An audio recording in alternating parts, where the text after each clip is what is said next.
This is Fern, Cook with Vision Accomplished. I'm reaching out today in hopes of getting some assistance in designing a stopgap stormwater system to help reroute some water that is currently crossing through from City of Atlanta Street, Linwood Street, through this property 719 Ormwood, and causing problems.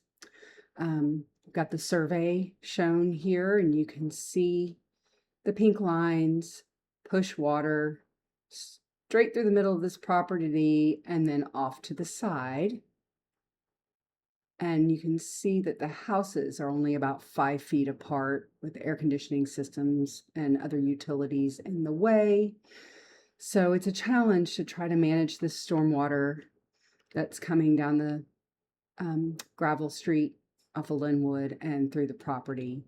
I also downloaded the GIS information, and you can see this interesting spider shape that shows the surrounding topography. But quite certainly all the water from this area is going right through this property. Like I said, it's causing problems. So here are my thoughts. I welcome feedback. What I would like to do, or recommend that we do. Here we are in our current situation. This is looking from Linwood Street to the back of the house and out to Ormwood out here. Like I said, the stormwater is coming down the alley and currently going right through the middle of our property. I have a couple of pictures I'd like to show you. This is looking at that same view. And you can see the stormwater there. And then also, this is the looking in from the alley. They've put in sandbags.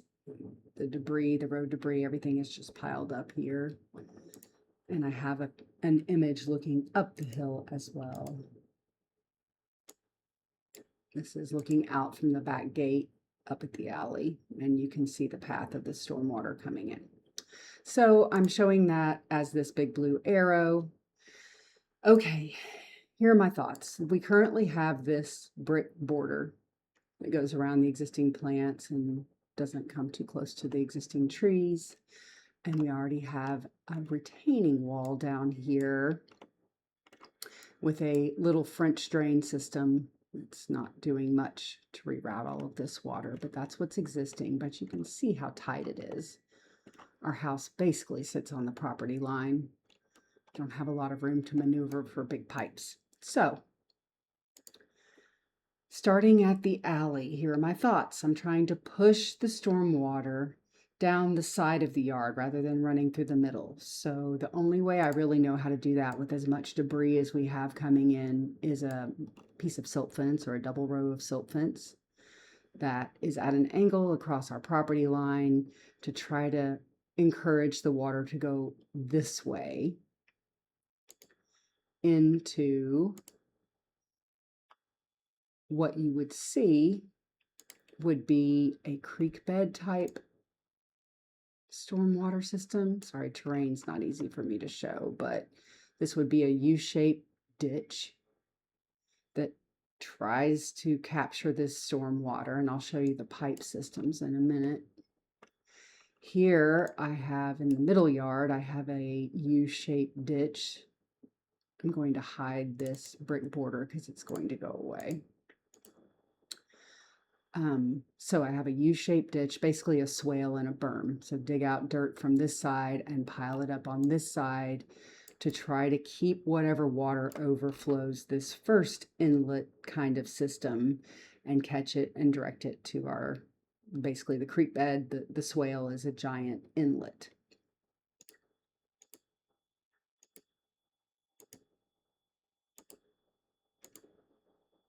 Here we go. So this depicts my piping system. This is the best I can do being a landscaper, not an engineer. Let me tell you what it looks like. The green pipes are perforated 4-inch black corrugated pipe buried just below the surface of our swale, shown on top because then you couldn't see them if it weren't shown.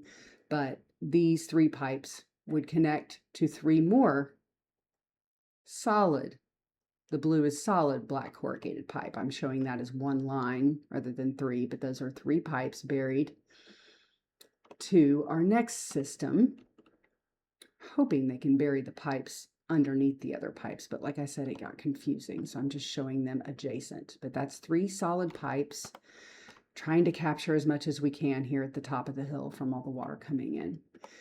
Down here, we have our swale and berm, which gravity will help keep whatever stormwater overflows and push it into this system, which is 3 more perforated 4-inch pipes all the way down the hill.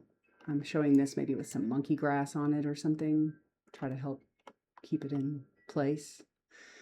When we get to the bottom of the hill, these 3 perforated pipes go into 3 more solid 4-inch pipes. So this pink line is 6 solid 4-inch pipes, no longer buried. We don't have that opportunity down the side of the house. So these are just running down the side of the house, past the fence line, around our air conditioning systems, just sitting on top of the ground. Like I said, this is a stopgap measure to try to control. These people have mold problems and water intrusion, water in the crawl space, sump pump upgrades. They've had so many problems that I'm just trying to figure out a way that we can try to manage some of the stormwater. So that is my system. Silt fence up here to push the water instead of going straight through the middle, off to the side. A swale trench with 4-inch corrugated pipe below the river rock, transitioning into 3 solid 4-inch pipes buried ideally underneath this swale. This is a swale and berm system so that any water that comes into contact with it will be pushed into this swale that has 3 4-inch corrugated pipes covered with river rock. And when we get to the bottom of the hill, transition to 6 4-inch black corrugated pipes all the way out to the street. Please, I welcome your feedback and assistance in designing this project. Thank you.